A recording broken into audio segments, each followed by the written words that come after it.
Greetings, this is J.W. Clark here with my teammates from the Group 6 UMKC team, Tirumala Konaredi and Wang Zhang. We wrote the RecallApp project. We're going to demonstrate its use real quick.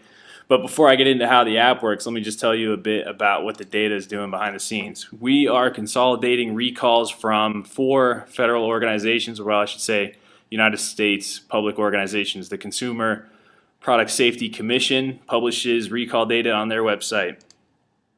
The National Highway Traffic and Safety Administration publishes recall data.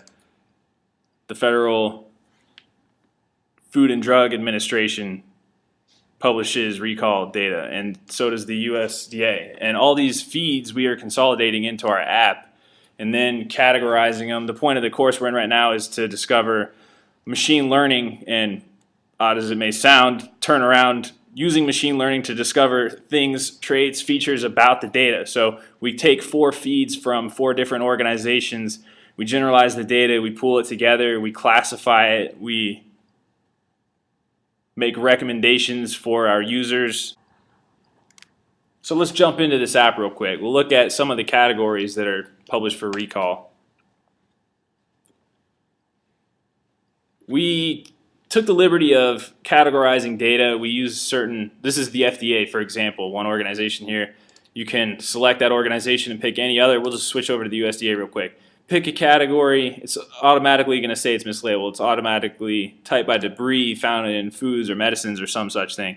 Let's switch, we want to look at recalls that relate to contamination and then recalls that cause illness. Why would you do this? I don't know, because you don't want to get sick. So we're going to search for salmonella.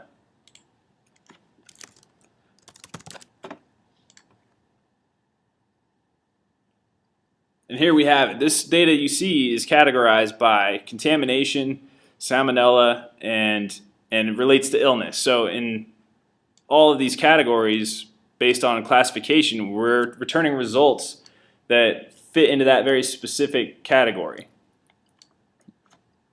You can click on any given result and get more information, details about that result, such as the time of its origination, who recalled it, details about units, shipped, maybe where, and then a link to the original source we've also included so that you can go to that website and look at the official release. Another nice feature of the app for guest visitors, you can check out recent recall records without having to go through the mess of filtering. We're publishing recalls just by date. It's already sorted for you. If you want to see what's late, you can keep revisiting our app and check out what recall of the day may be on the marketplace. These are not classified. This is just simply for your convenience. A nice added feature is the user recommender. Based on subscription for the user, you can pick categories like contamination that you want to follow or debris in food.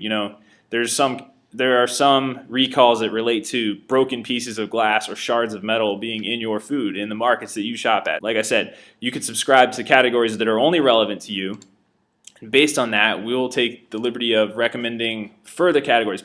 Other users are also subscribing. So on all this data we're collecting from subscriptions, we're able to make a recommendation to you. Say you like to just enter your username and press enter. And we have recommended for you children, engineering, and the USA. Our recommender right now actually fits data as it relates to children, engineering, and USA are recommended for user 1. Finally, this work was done in partial fulfillment of the requirements of CS560, Knowledge Discovery and Management, Computer Science and Electrical Engineering Department, University of Missouri at Kansas City. And this is the spring of 2014. Our instructor is Dr. Lee and her assistant Fei Chen Shen. Thank you for watching our video.